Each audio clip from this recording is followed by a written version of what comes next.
Strangers passing in the street by chance two separate glances meet. This is part of some lyrics of Echoes by Pink Floyd.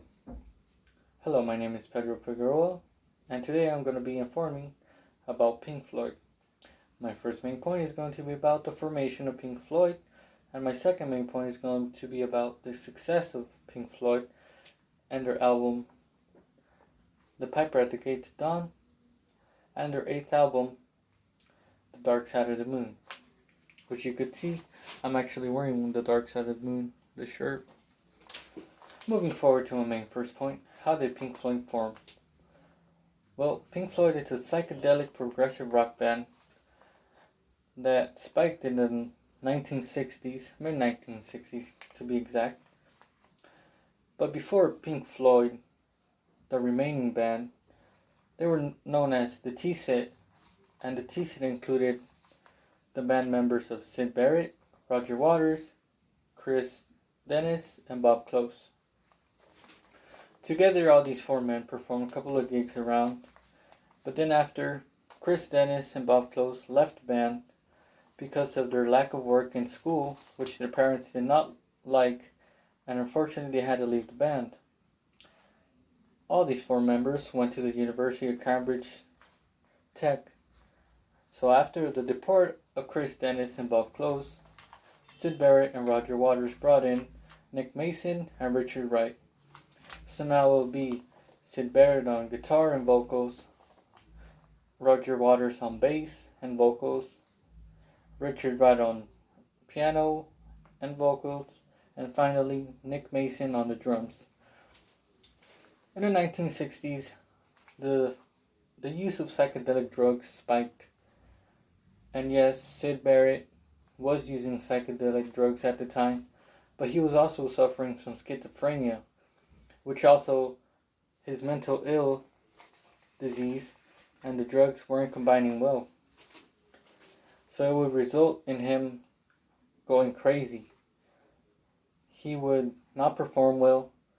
One day at a gig, he was playing one string for a couple of minutes, turning his back against the audience, which Roger Waters decided that was the end of Syd, which they would later bring in his friend, David Gilmour, which later take on guitar and vocals as well.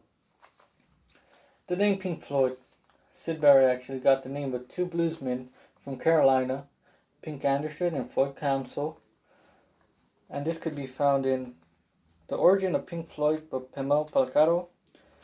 And my first main point also, it's the British rock group of Lucy M. O'Brien, by Lucy M. O'Brien. My second main point is The Piper at the Gates of Dawn. Syd Barrett actually created the name of The Piper at the Gates of Dawn from his favorite book, The Window and the Widows. As you can see, the two names don't really match, but it could have been that it was inside the book where he got a couple of inspirations to put the whole name Piper at the Gates of Dawn. The Piper at the Gates of Dawn was released August 4, 1967, and it took a big hit because of their spacey sound, the voices in the background, a lot of instruments they were using, which teenage people at this time really loved.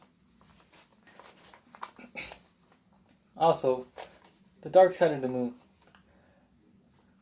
playing on March 1st, 1973, including 9 songs, 42 minutes long, as well as 15 million copies and 45 million units worldwide.